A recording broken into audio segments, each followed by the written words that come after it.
嘿，大家好！如果我现在问你，当今世界的科学中心在哪儿？你脑子里冒出来的答案，说不定已经有点过时了。今天咱们就来聊一个正在悄悄重塑全球科学版图的巨大变化。你知道吗？就在我们很多人没注意的时候，过去这40年，科学世界的格局可以说来了个天翻地覆的变化。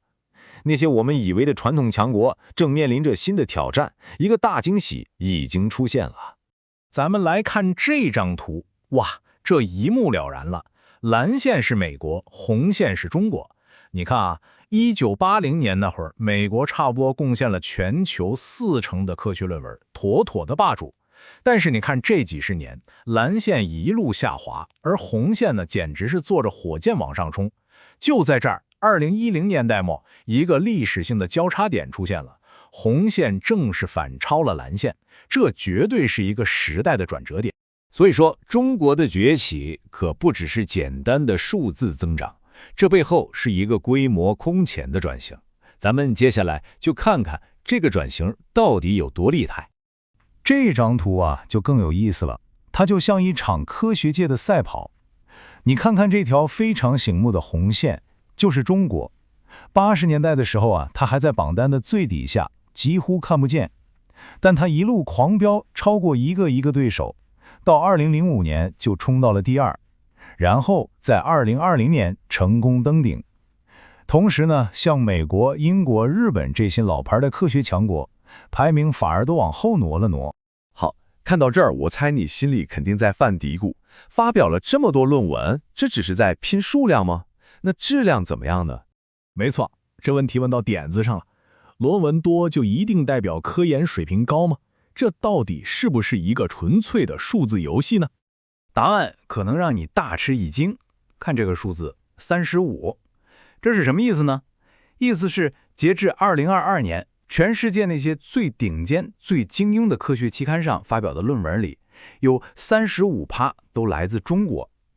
这可就很有力地说明了，这场变化不仅是数量上的，同样也发生在高精尖的质量层面。那这个增长的劲头是从哪儿来的呢？研究发现这里头有2个引擎在同时发力。一方面，确实中国的科学家队伍越来越庞大了，但更关键的是，另一方面，每个研究人员的个人生产力，也就是搞科研的效率，也在飞速提高。你想想，人又多，干活又猛，这增长能不快吗？但是呢，事情没这么简单，这并不是说中国在所有领域都全面超越了。如果我们再往深了看，会发现一个更复杂的画面。全球的科学研究好像分化成了不同的战场，每个国家都在集中火力，专攻自己的强项。这就带出了一个核心概念，叫专业化。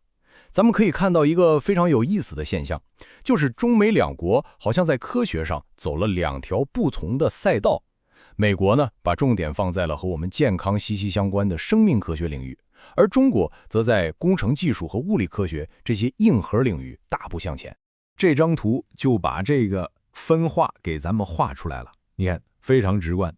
深蓝色的柱子代表美国，在生物医学这些领域优势非常明显，而另一边深红色的柱子代表中国，在材料工程、人工智能这些决定未来的关键技术领域可以说是占据了主导。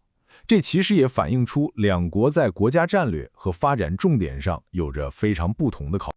好了，故事到这儿还没完，接下来这一点可能是整个故事里最出人意料也最引人深思的。这么多科学成果被创造出来，那到底是谁在读，谁在用呢？知识又是在怎么流动的呢？这张图揭示了一个特别有意思的现象。你看58%，这意味着什么？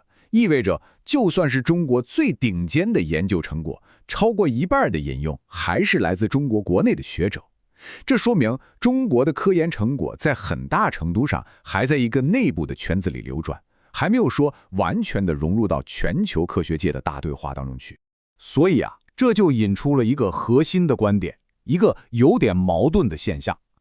一方面，科学研究不再是少数几个国家的专利了，越来越多的国家参与进来，这叫民主化，这是好事。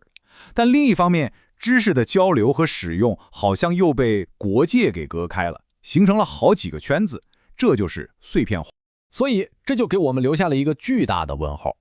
在这个全球创新的新时代，我们到底是会走向一个更加开放、合作更紧密的未来呢，还是会形成一个个知识上的孤岛？